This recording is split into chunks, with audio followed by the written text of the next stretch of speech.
So step one, let's talk about the off season. That's where you're going to be getting a client coming from when they first sign up to you. They're going to be coming from the off season, they're going to give you an intake form, or you're going to meet with them in person, and you're going to discuss the future plans for contest preparation and when they're going to start. Now, sometimes athletes are going to come to you and they're going to want to do an off season first, or spend a period of time gaining muscle mass before they decide to diet down and get on stage. And an appropriate rate of muscle gain needs to be established. Despite what you may have heard in the supplement industry or in many muscle magazines, the actual rate of muscle gain that will prevent excess fat gain is probably a little less than you might have imagined. And it is typically between 0.5 to 1% of body weight per month as a rate of weight gain. That means if you were a 200-pound male, it'd be between 1 to about 3.5 pounds, or rather 1 to 3 pounds in an entire month of weight gain that wouldn't create excess unnecessary fat gain. There's a study by Garth et al. Where they took elite athletes and added 4 days of resistance training to their schedule, and had one group get nutritional counseling from a dietitian who gave them a prescribed meal plan with a large calorie surplus, while the other group was just told to gain weight at their own pace.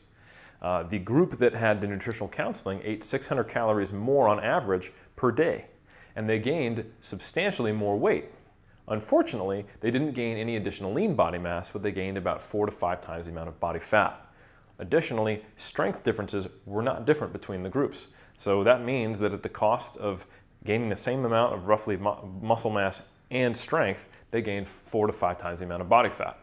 So simply put, for drug-free athletes, especially at a higher training age, trying to force feed gains is not going to work.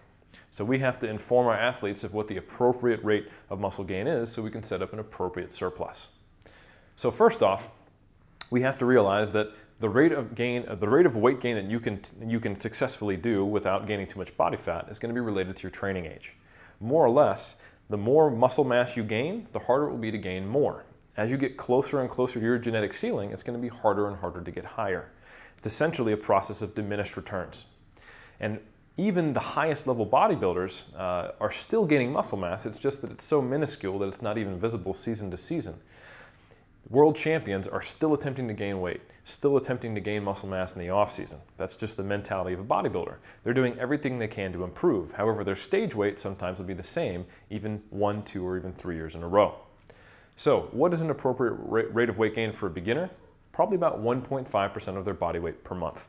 Again, in the example of a 200-pound male, that'd be about 3 pounds in a month, less than 1 pound a week.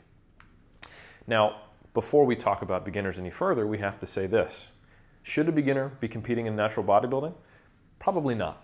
However, as a trainer, you're going to get clients coming to you with various goals. And while you certainly shouldn't turn someone away who's a beginner and who hasn't done much resistance training if they want to compete, you definitely want to make them aware of what they're getting into. And maybe give them some informed decisions about, well, here's what is likely to happen if you compete. You may not be successful in terms of your placing, but it might be a good experience of you of what it's like to compete in a bodybuilding show. And then also give them the option of saying, hey, if you would like to maximize your potential for being successful in this competition, perhaps we should spend a year or two building up your muscle mass before we pull the trigger and compete. However, many times your clients are going to want to do what they want to do, and if you say you won't work with them, they'll probably do it in an unhealthy way. So it's still important to know what's an appropriate rate of muscle gain for a beginner, even if they're not necessarily ready to take on a bodybuilding show, even if they're only going to give you a short off season. As someone gets more advanced and they're more of an intermediate, that means they've had, say, at least a year of weight training underneath their belt, a slower rate of weight gain is appropriate to make sure that no excess body fat that is that could have been avoided is gained. And more like a rate of 1% of their body weight per month is appropriate. And then finally, at the highest level, when you have an advanced lifter, someone's been competing in bodybuilding for a while and has had many years of weight training under their belt, even half that rate is more appropriate.